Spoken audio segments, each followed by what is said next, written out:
Hey guys, welcome back to the channel. Today we are talking about travel credit cards for retirement travel. 7 cards that we're keeping and 3 that we're ditching. Yeah, we did our little annual review of what we've actually been using, what we've not been using. Those annual fees come due, and we thought we do not want to pay these on cards we aren't using. And some of the cards we aren't getting the value that we once were because our life has changed, our circumstances have changed, or our travel patterns have changed. So we're going to explain to you which cards we're keeping and why, and which cards we are likely ditching and why we're doing that as well. So let's jump right in to the cards we are keeping. The first one is going to be a big one, which is the Amex Platinum, and we're keeping it for several reasons. First of all is that it is one of the cards that offers us the priority pass status, but it offers us a whole host of statuses, and our life right now is very travel centric. We are traveling a lot. This is the one card that gives you the most status in the world for travel, and that's why we're keeping it. Yeah, especially with hotel status being important to us. I know a lot of people don't think that, like, one of the things you get is gold with Marriott, gold elite status with Marriott. And a lot of people think gold, that doesn't really get you anything. If you're traveling in the US, sure, you're probably not going to get a lot of room upgrades, but we actually get a lot out of that gold status with Marriott because we don't stay with them a ton, but when we do, it's really nice because it's always abroad, and it's really nice because they do usually give us an upgrade too. They do, yeah. So that is a great feature of that card. The other thing that we do is we do rent cars quite often when we go home to the United States, and you do get car status with several good car companies. Yeah, and boy, that really came in handy because we did a 1-month road trip on our last trip home to the US. If you guys watched that, and it really was extremely helpful. We not only got a good rate, we also got a double upgrade. They had already upgraded our car, and when we got there to pick it up, they upgraded again. Yeah. Which was really nice because we were going to have this car for a month, and they gave us a really nice, comfortable car to travel with all of our stuff. So you do get premium status for Avis Preferred, Hertz Gold Plus Rewards, and National Car Rental Emerald Club. So that's pretty good. Yeah. So there's a couple of the credits that we use on there, which is the $200 Fine Hotels and Resorts credit. And so we just find that we are getting quite a bit of value from the little money back things, like there's $200 of Uber Cash, $240 in digital credits, which we use all of that. So that essentially pays for most of the card, and the statuses that come with it are very valuable for us. So that one is definitely going to be a keeper.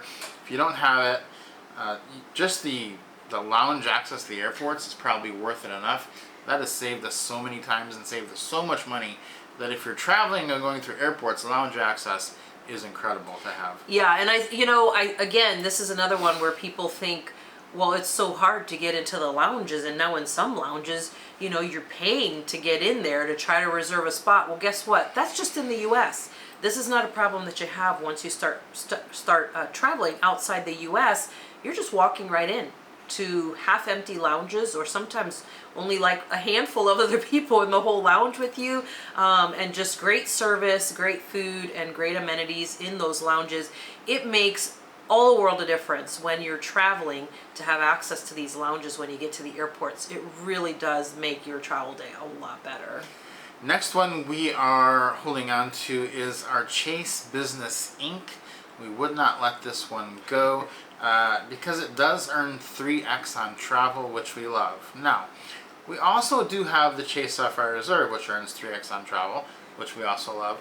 But the Chase Business Inc., for most people, could replace that card. You may not need both the Chase Business Inc. and the Chase Sapphire Reserve, but you do want to have one of them for that 3x travel on Chase points. So the way we kind of look at it is those are both, the Chase Sapphire Reserve and the Amex Platinum are both premium cards.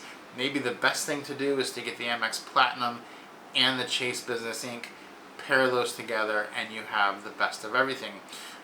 We are keeping that, though. We are actually keeping both. We both have that card. We're actually both keeping it, Because one of the great things about the Chase Business Inc. is that it offers tons of value if you're going to be referring the card to refer a friend. We do that quite often. You can earn, some years you can earn 200,000 Chase points just by referring friends. This year it looks like the offer is about 100,000. So that's been incredible value. I mean, we get months and months free hotels. We talk about that on the channel all the time. Just by referring friends to that card. So like if you have that card, just put it on, tell some people about it, and it's going to pay for itself. Absolutely. This is one of the great cards for this. Not only that, but I also think the transfer situation with this card is great as well, because you guys know we stay at a lot of hotels. We don't do very many Airbnbs, try to keep those to a minimum. So we mostly stay in hotels when we travel, and it makes a huge difference for us because, the transfer to the hotel chains that we use is really good and very favorable in lots of instances. Now, I do want to point something out about these points, because not all points are the same. They're not all created equal. And the Amex points and the Chase points that we've been talking about so far are among the most valuable points. We value those at about 2 cents per point, whereas some other points like the IHG points, the Hilton points, those are only valued at about a half a cent per point.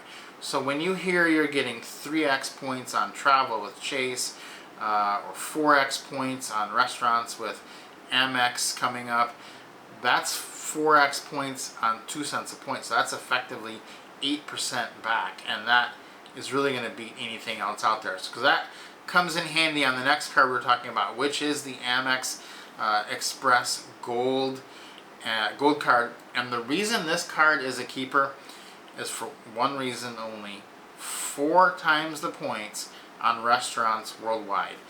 This card also makes it possible to not really use the Chase Sapphire Reserve, because Chase Sapphire Reserve is 3x points on restaurants worldwide.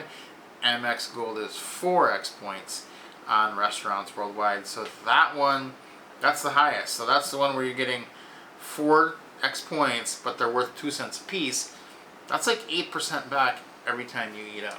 Yeah, and a lot of people talk about, well, I'm not ready to hit the world, hit the travel world full speed and jump into the full-time travel. We're just traveling here and there until we finish up our work and so forth. And this is the card that we recommend, because you're going to do your groceries and you're going to go out to eat. This is the perfect card for hoarding points.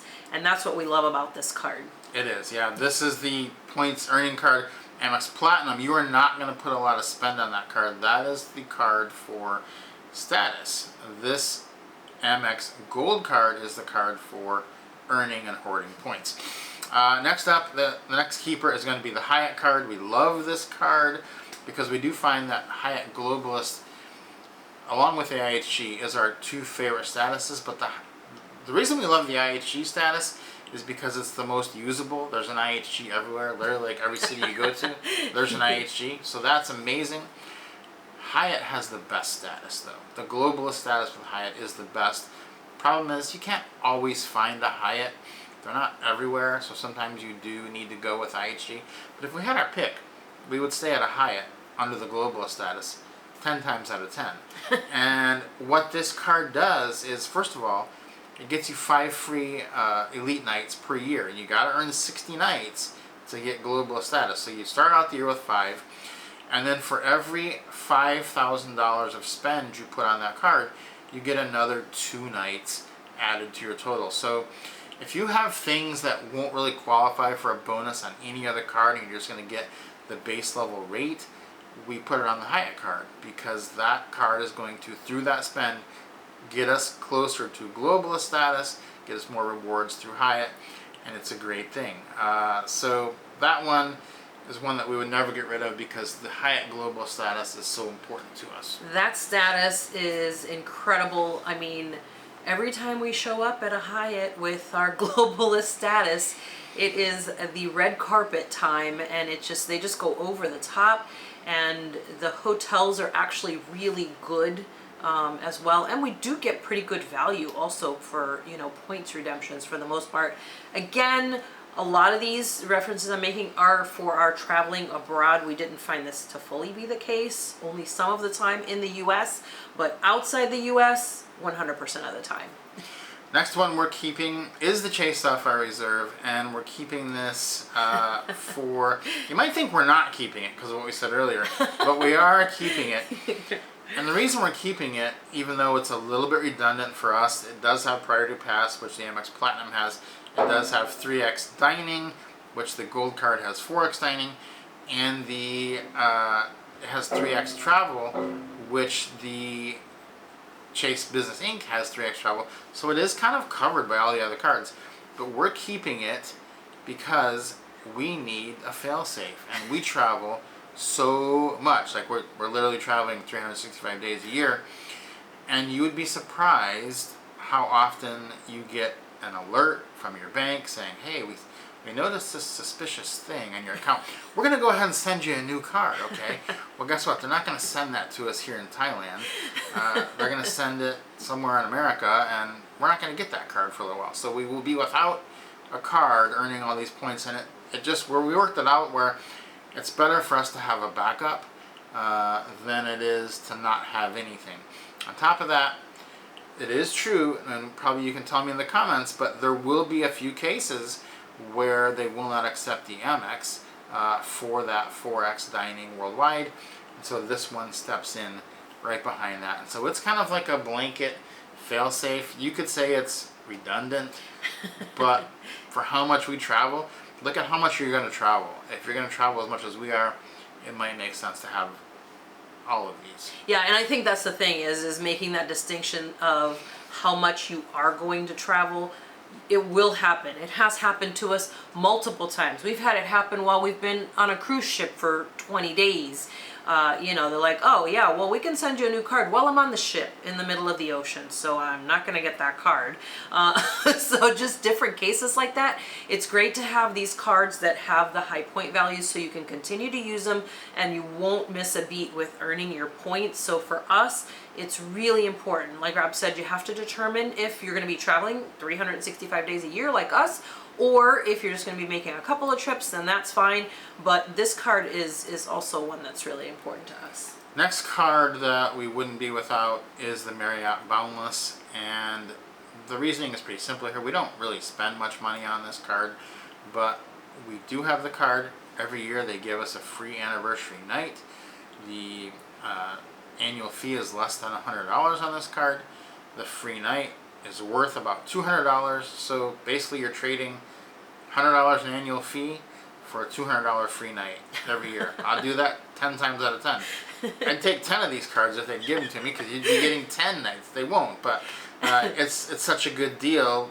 Why not do it? I mean, just you're gonna stay at a Marriott one night, and the same thing applies to the IHG. This one's even a better deal because it's the same situation where they're giving you a free night worth 40,000 points for having the card.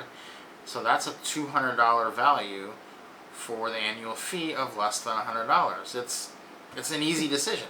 On top of that, just by holding the IHG card, you do get your fourth night free on all points purchases. So everybody should have those two cards. If you're going to even stay one night in a hotel, those cards make sense. Yeah, and I think also for the IHG, the thing about that one is you do get that platinum status right out of the gate with the card. So you already start getting room upgrades just as soon as you get the card. And you get that fourth night free and room upgrades with your platinum status. That's pretty amazing to get such a high status. It's one of the few cards that gives you that high of a status with just having the card. All right, so those are the 7 we are keeping. Now we have 3 that we are ditching. And the first one on the list is going to be, we're finally going to ditch the Hilton Aspire. And the reason being, it's a good card. Some people like it a lot. If you're traveling in the US, it's probably fine. There just aren't that many Hiltons worldwide, and they're so few and far between that it's just hard to use, and the point values on Hilton are so high that it's just not worth it to be in that ecosystem and try to do it. Now the nice thing about the card is you do get diamond status, but again, if you're only staying in a Hilton 5 nights a year, that's not really all that great of a thing. a lot of people point to the fact that you do get the one free night, and you can use that basically at any Hilton hotel in the world. So it's like, wow, that's like worth $500. Like we did stay, we used ours last year at the Conrad in Tokyo, and they upgraded us to a suite. And we looked it up, of course, how much that would have cost us. It was like a $1,200 room for that night. And people say, well, you're getting this $500, this $800 room, and the card only costs you, way less than that. But the thing is, we would not have done that had we not had the card. The alternative was not to buy a $1,200 room. The alternative was to buy a $100 room somewhere else. So really, it only saved us $100 because we weren't going to go buy a $500 room. And so you have to look at it that way. What's it actually saving you, not just how much was the room you got given for free worth in their mind, because those are pretty inflated prices. So at the end of the day, this card just isn't worth it for us anymore. Yeah, and I think even when we're talking about that, that one free night, a lot of times it's just a hassle to try to figure out where to even use it. As a matter of fact, we have one right now that we've been trying to figure out, well, where are we going to use it before it expires? And it's just hard to, kind of work that in. And you're only staying for one night. When we used it in Tokyo, we were just arriving into town and it happened to work out. But even then it was a hassle because we only spent the one free night there and then moved down the road to the next hotel because it was way too expensive, and the redemption value for the Hilton there was insane. It was an incredible upgrade to get that suite with the gorgeous view of Tokyo Bay, but it was just for the one night because we weren't going to spend what they were asking to stay more than just the one free night. So it kind of messes with your schedule, and it just kind of messes with things to even try to work that in. Yeah, the only use case I would see for it is if you fly a lot into places where you're only going to be staying one night and you like to stay in really upscale hotels, or if you're taking a lot of cruises where you need one night in a certain city before the cruise, and you know that city that you usually cruise from has a Hilton that's really near the port. That's pretty concise use cases. The next card we are not renewing is the Emirates card. This was probably the worst card we ever got. It was the first card we ever got. It was the first one. We had no idea what we were doing. We thought, let's get an Emirates card for some reason. We thought maybe we can fly in business class on Emirates, which we'd wanted to do. That has not worked out. We have earned a lot of points on Emirates, but we have not actually redeemed any of the points because they make it very difficult to redeem, and it's just not a good one to get into. I doubt many of you are looking at that card, but if you are, just on the off chance that you're thinking about it, don't. Go ahead and delete it from your brain. It's just not worth it.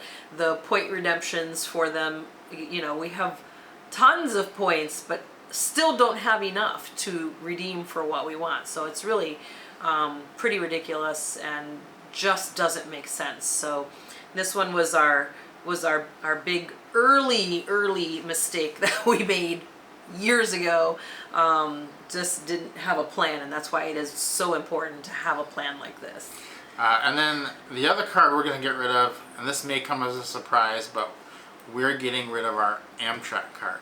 Now, just one of our Amtrak cards, we both have the Amtrak card, but we realized we don't both need the Amtrak card because we only put all the travel on one account, and anything that one account does, the other account is included automatically, so we don't both need an Amtrak card.